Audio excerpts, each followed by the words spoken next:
Seiring dengan perkembangan peradaban manusia, tingkat kebutuhan energi manusia juga semakin meningkat. Pemenuhan energi ini sebagian besar berasal dari pembakaran bahan bakar fosil yang berumur jutaan tahun yang tidak bisa diperbarui.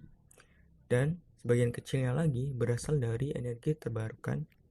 Karena permasalahan tersebut, maka diperlukan adanya upaya untuk mengembangkan potensi energi alternatif, terutama energi baru dan terbarukan yang lebih ramah dengan lingkungan, sehingga bisa sejalan dengan program CDM atau bisa disebut dengan Clean Development Mechanism sebagai tindak lanjut dari protokol Kyoto.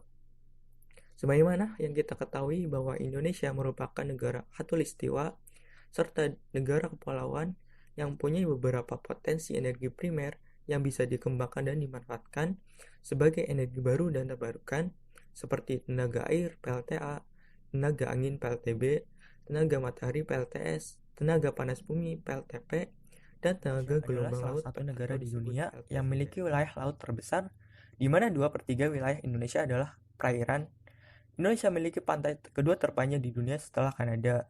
Hal tersebut menjadi keuntungan bagi Indonesia dari segi besarnya potensi energi laut.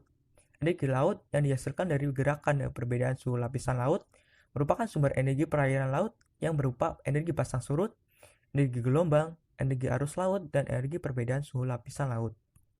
Daerah samudra Indonesia sepanjang pantai selatan Jawa sampai Nusa Tenggara adalah lokasi yang memiliki potensi energi gelombang cukup besar, berkisar antara 10 Energi sampai gelombang 20 laut kW pada per dasarnya meter berasal persegi. dari angin, yang awalnya juga berasal dari energi matahari.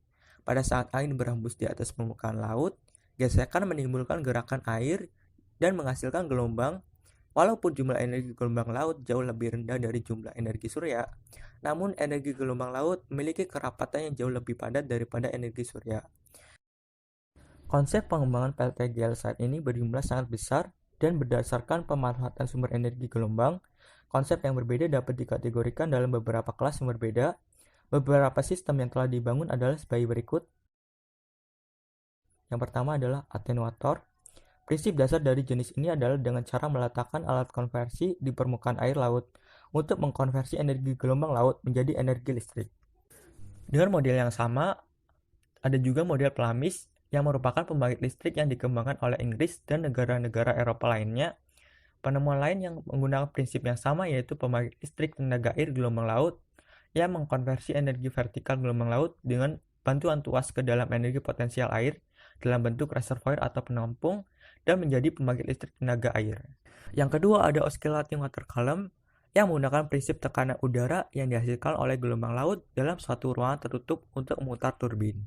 Masih ada limpet yang menggunakan prinsip serupa dengan memanfaatkan gerakan gelombang laut yang dapat memberikan tekanan udara pada tempat tertutup dan menghasilkan udara bertekanan yang digunakan untuk menggerakkan turbin. Yang ketiga ada overtopping device, merupakan peralatan penyebab air laut ke dalam suatu tempat di tengah laut. Air yang terkumpul secara berkesinambungan digunakan untuk memutar turbin yang terletak di bawah peralatan penyebab air laut tersebut. Yang keempat ada oscillating wave surge converter, merupakan alat konversi tenaga ombak yang memanfaatkan energi horizontal gelombang laut. Kelima ada asymmetrical point absorber, merupakan alat konversi energi gelombang dengan penempatan pelampung di permukaan laut, memanfaatkan energi vertikal dari gelombang laut untuk menghasilkan listrik. Yang keenam ada submerged differential pressure, yang tidak jauh berbeda dengan point absorber, hanya saja pelampung yang digunakan tidak terletak pada permukaan, melainkan berada di dalam laut. Yang ketujuh ada rotating mass, merupakan alat konversi energi gelombang yang memanfaatkan putaran dari giroskop atau pemberat yang ada di dalamnya.